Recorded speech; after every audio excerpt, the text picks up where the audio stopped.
आज डालमार रेसिपी बनवाक जाऊँगी। मु डालमा नहीं आलू सारू कखारू अमृतभंडा देसी आलू गाजर बैगण झुड़ंग टमाटो बीन्स डाली एठे नहीं लुण हलदी एठे नहीं देसी गाई घी छुंक एटे नहीं कंचा लंका और अदा छेचा एटे जीरा तेजपत्र सुखिला लंका फुटण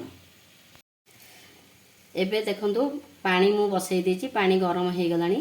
एबे आग परिवा पकेइबा आलू तापर सारू कखारू अमृतभंडा देसी आलू गाजर ये टिके हे आसला परे परिवा टिके गरम हो गलानी परिवा फुटी आसलानी।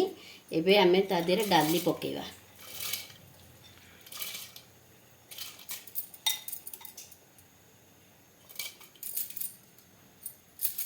एबे बैगण कंचा परिया को सब पड़िया बैगण झुड़ंग बीन्स टमाटर ताकू देकी एबे आमे लुण आउ हलदी पकेइदबा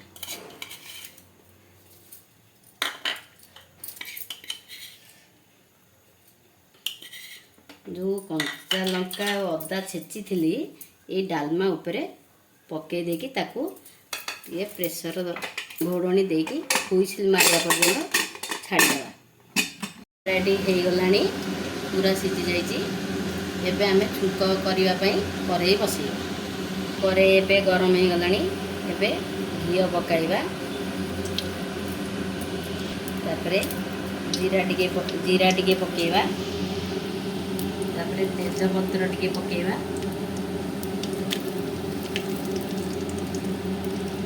लंका टिके पकेइबा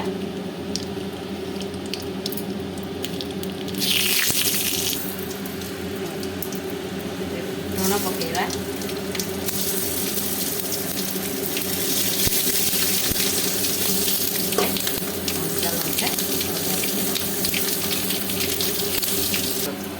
एबे हो गलानी फुटण एबे डालमा को पकेइबा